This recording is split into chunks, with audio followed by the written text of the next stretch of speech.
السلام عليكم ورحمة الله وبركاته. ما أنت وحنا صوب وقناي حرونت الدبدمسكا عيدا كقرن كجمهورية السوماليلان runtii farxad weyn bay noo tahay inaan soo booqano aniga iyo dhalinyar baraha bulshada isticmaasha oo ka caana oo dad garanaysa badankiinu runtii bulshada waxaan doonayaa in hal kelmad ama laba kelmadood inaan iraahdo halkan ka iraahdo runtii ciidanka dibdamisku waa ciidanka jamhuuriyadda Soomaaliland ugu hawsha badan leh dhibta ugu badan iyaga soo gaadho waxa loo baahan yahay inaynu garab galno inaynu caawino inaynu garab istaagno waxaad arkaysaan mararka qaar in xaafadaha qaar laga shiido in laga dhibaateeyo in dhagax soo gaadho in qaarkood maaragtay laxaadkooda ku beelaan saasina waa sharaf darro wax wanaagsan maaha qiyaaso qof ciidan call telefoon lagu soo diray oo soo baxay oo soo habiyay oo soo baxay intaas oo dhan soo socday waqtiga baxaya iyo intaas oo hawlo ku baxaysa qiimee adiguba runtii waxa aad iyo aad looga wanaagsan yahay in maaragtay qof shiiday aad ku daawato ka shiiday ee garaadkiisu kala dhiman yahay isku daynaad adigu ka qabato ciidanka dibadamisku qarankeena waxay ugu jiraan ama bulshadeena kaalin aad iyo aad u weyn bay ugu jiraan hal la caawiyo hal garab istaago insha Allah ta'ala anaguna waxaanu ku dadaali doonaa inaan garab istaagno aan maaragtay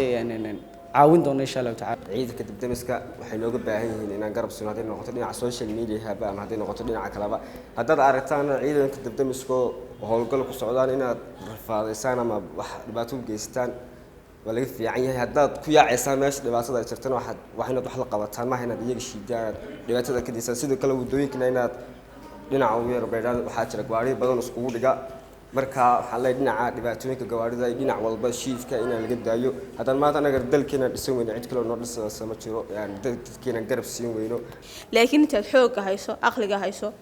wax kastaba hayso aan waxaan ku oran lahaa ciidanka ku gargaar si kasta oo aad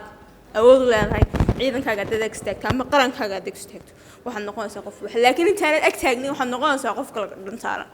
anu maanta waxaan wadaa nijma ahaan in ciidanka la istaago ciidanku meel kastuu joogo ha la istaago gaar ahaan dibdamisku waxay ku hayaan waa hawl weyn qof dhan oo gubtay ka soo saareen naftoodii u hureen ragan leel maaha bisad baa ugu yar god haday ka soo laga soo daabaxay intaan xaruntan ku sugan ma sha Allah si qurux badan bay ciidanku noo soo dhaweeyeen waxaan ku raahdaa waxyaalo badan oo noo kordhay intaan goobtan ku sugnayn ayaa jira oo haday tahay ciidanka qalabka dibdamiska qaabka ay u isticmaalaan iyo qaybo guryaha la sudho qaab badan oo aan garanayn si loo isticmaalo intaana waan ka faa'iidnay qodob kale aan doonay inaan ka hadlo waxa weeye ciidanka dibdamisku ciidan naftooda hurayaala oo waxa inagu naftooda kala soo cararnay bay iyagu galayaan oo garanaysa naftooda hurayaan aad iyo aad baan horta ugu mahad celinaya mar labaad iyo mar saddexaad ba mahadnaqooda ma soo koobi karino